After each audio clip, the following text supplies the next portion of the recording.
हरे कृष्ण। हम लोग जप यज्ञ भगवान की महिमा का विस्तृत वर्णन नामक पुस्तक से चर्चा कर रहे हैं। हम इसके दूसरे भाग नाम तत्व का रहस्य के 5वें अध्याय से चर्चा कर रहे हैं, जिसका शीर्षक है चौथा अपराध। कल तक जो हमने चर्चा की उससे आगे की चर्चा इस प्रकार से है। वैदिक शास्त्र शुद्ध होने का मार्ग बताते हैं। वेदों में वर्णित क्रियाओं का पालन करने से व्यक्ति अंततः शुद्ध भक्ति के स्तर को प्राप्त करता है। वह भगवान कृष्ण के प्रति दिव्य प्रेम के अनमोल धन अर्थात प्रेम धन को प्राप्त करता है। जो व्यक्ति वेदों का अनुगमन नहीं करता वह वास्तव में सनातन सत्य को बहुत दूर कर देता है। अपने इस गंभीर अपराध के कारण वह विनष्ट हो जाता है। वेद समस्त संसार को परम भगवान श्री कृष्ण के नाम के दिव्य स्वभाव का वर्णन करते हैं। पवित्र दिव्य नाम के इस प्रकाश नामाभास से वेदानुगामी पूर्ण सिद्धि प्राप्त करते हैं।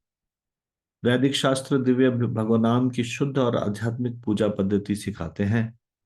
दुर्भाग्यशाली व्यक्ति जो कि वेदों की शिक्षाओं को नहीं समझ पाते उनकी भर्त्सना करते हैं। इस प्रकार वे पवित्र दिव्य नाम के प्रति अपराध करते हैं। श्रुति में जहां परमार्थ के विषय में विशेष शिक्षा है वहां श्री नाम को सर्वश्रेष्ठ रूप में वर्णन किया गया है। सभी वेदों और उपनिषदों में नाम की महिमा पाई जाती है। जिन मंत्रों में नाम की महिमा प्रकाशित है उनकी निंदा करने से नामापराध होता है। कुछ लोग दुर्भाग्यवश श्रुति के दूसरे उपदेशों का सम्मान अधिक करते हैं और नाम महिमा सूचक श्रुति मंत्रों की उपेक्षा करते हैं। ऐसा करना भी नाम अपराध है।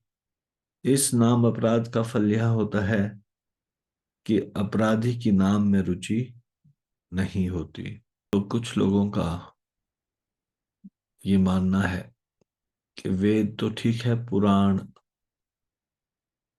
सही नहीं। इस प्रकार का भाव रखने से भी नाम अपराध है। वेद, पुराण इत्यादि समस्त वैदिक ग्रंथ स्पष्टता के साथ नाम की महिमा के बारे में बताते हैं। जो भी ग्रंथ नाम की महिमा के बारे में बताता है उस ग्रंथ का खंडन करना, उसके प्रति श्रद्धा न रखना, तो इस नामापराध के कारण नाम में कभी रुचि नहीं आएगी। यदि हम समझते हैं शास्त्रों का कुछ भाग तो सही है, कुछ भाग सही नहीं है, कुछ चीज ग्रहण करने योग्य है और कुछ चीज ग्रहण करने योग्य नहीं है, या असत्य है या मिथ्या है, तो वो नाम अपराधी है।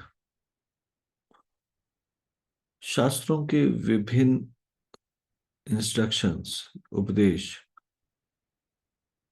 विभिन्न प्रकार के लोगों के लिए है।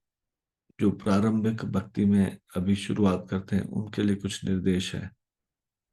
जो भक्ति में उन्नति कर जाते हैं उनके लिए भी कुछ उपदेश है। और वो आपस में विरोधाभासी लग सकते हैं, कॉन्ट्राडिक्टरी लग सकते हैं, लेकिन गुरु के सानिध्य में, गुरु के संरक्षण में जब हम शास्त्रों में बताए गए उपदेशों का पालन करेंगे तो हम भक्ति में आगे बढ़ पाएंगे। इस परिप्रेक्ष्य में कोई बात कही गई हो और अन्य परिप्रेक्ष्य में कोई अन्य बात की गई हो तो वो विरोधाभासी लग सकती है। लेकिन किसी भी विरोधाभासी बात को देखकर ये समझना जरूरी है कि ऑडियंस कौन है, श्रोता किसके लिए वो कही गई। अलग अलग प्रकार के लोगों के लिए अलग अलग प्रकार के निर्देश दिए गए हैं। इसीलिए गुरु की आवश्यकता होती है कि वो हमें बताएं शास्त्रों के किन निर्देशों को हमें पालन करना है और किन निर्देशों का पालन करने की आवश्यकता नहीं।